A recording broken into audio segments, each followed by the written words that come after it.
हिंदू राष्ट्र में तो एक्चुअली वो घोड़ी पे चढ़ ही नहीं पाएंगे।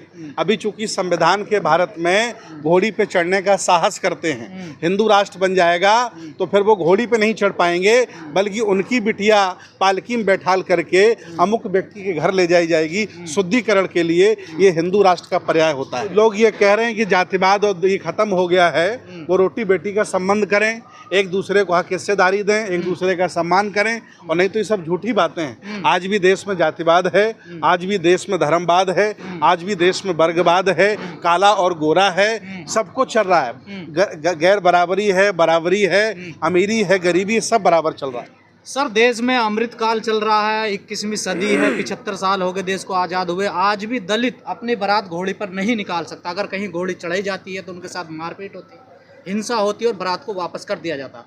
तो आखिर दलित क्या करें? वसुधैव कुटुंब का नारा देने वालों के लिए ये शर्म से चेहरा सर झुक जाने जैसी बात है कि कोई बारात पर नहीं चढ़ पा रहा है।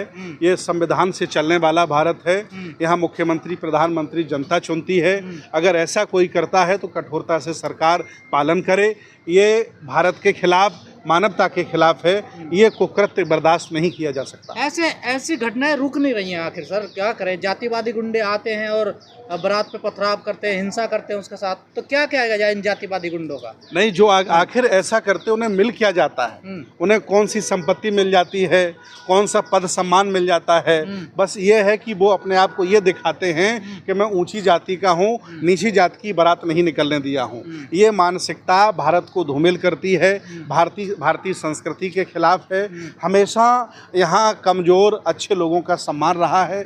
ये देश हमेशा निर्बलों का रहा है। कमज़ोर लोगों ने देश को बनाया है। ये संविधान के खिलाफ और मानवता के खिलाफ कुकृत्य है। इस पर सरकार सख्ती से कदम उठाए और इन लोगों की एनकाउंटर करने का काम करे। मैं ये मांग करता हूँ। पर लोग तो कहते हैं देश से जातिवाद, छुआछूत, भेदभाव सब खत्म हो गया, फिर ऐसी घटना क्यों हो रही है? नहीं, जो लोग ये कह रहे हैं कि जातिवाद और ये खत्म हो गया है, वो रोटी बेटी का संबंध करें, एक दूसरे को हक हिस्सेदारी दें, एक दूसरे का सम्मान करें, और नहीं तो ये सब झूठी बातें हैं। आज भी देश में जातिवाद है, आज भी देश में धर्मवाद है, आज भी देश में वर्गवाद है, काला और गोरा है, सब कुछ चल रहा है। गैर बराबरी है, बराबरी है, अमीरी है, गरीबी, सब बराबर चल रहा है। जब संविधान देश में चल रहा हो, संविधान का राज हो, तब ये घटनाएं घट रही हैं दलितों के साथ। तो हिंदू राष्ट्र में क्या होगा दलितों के साथ? हिंदू राष्ट्र में तो एक्चुअली वो घोड़ी पे चढ़ ही नहीं पाएंगे। अभी चूंकि संविधान के भारत में घोड़ी पे चढ़ने का साहस करते हैं। हिंदू राष्ट्र बन जाएगा तो फिर वो घोड़ी पे नहीं चढ़ पाएंगे, बल्कि उनकी बिटिया पालकी में बैठाल करके अमुक व्यक्ति के घर ले जाई जाएगी शुद्धिकरण के लिए। ये हिंदू राष्ट्र का पर्याय होता है। तमाम बाबा कथावाचक सामने आ रहे हैं और आह्वान कर रहे हैं कि हमारा साथ दीजिए, अब हिंदू राष्ट्र बनाएंगे देश को।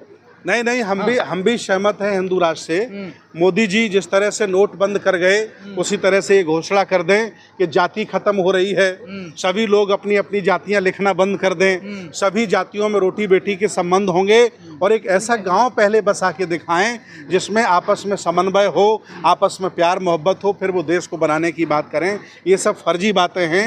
देश सभी धर्मों का है, सभी रंगों का है, सभी भाषाओं का है, पहले भी रहा, आज भी है, आगे भी रहेगा। अलग अलग मान्यताओं का। ये तो कहने सनातनियों का देश है। नहीं, सनातनियों का देश है। सनातन का मतलब पुराना होता है, किसी व्यक्ति का देश नहीं है।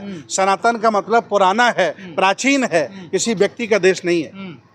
तो फिर कौन है ये लोग कहने वाले? वो लोग जो ऐसा कहते हैं उनकी मंशा कुछ गलत रही होगी, या फिर वो एक छात्र कब्जा करना चाहते हैं, या एक रंग का भारत को रंगना चाहते हैं, या फिर वो तानाशाही करना चाहते हैं। हिटलर के खानदान के लोग हो सकते हैं जो ये मांग कर रहे हैं कि भारत को एक रंग का रंगा जाए। नफरती माहौल बहुत ज़्यादा देश में हो रहा है। एक दिन कुछ अधिकारी भी कह रहे हैं, कुछ लोग तो कह ही रहे हैं। तो इस नफरत के माहौल को खत्म करने की कोशिश क्यों नहीं कर रही है सरकार आके? देखिए, इस देश में तमाम संत गुरु महापुरुष आए और सबने इस देश को शील, करुणा, दया भाव के साथ जोड़ने का काम किया।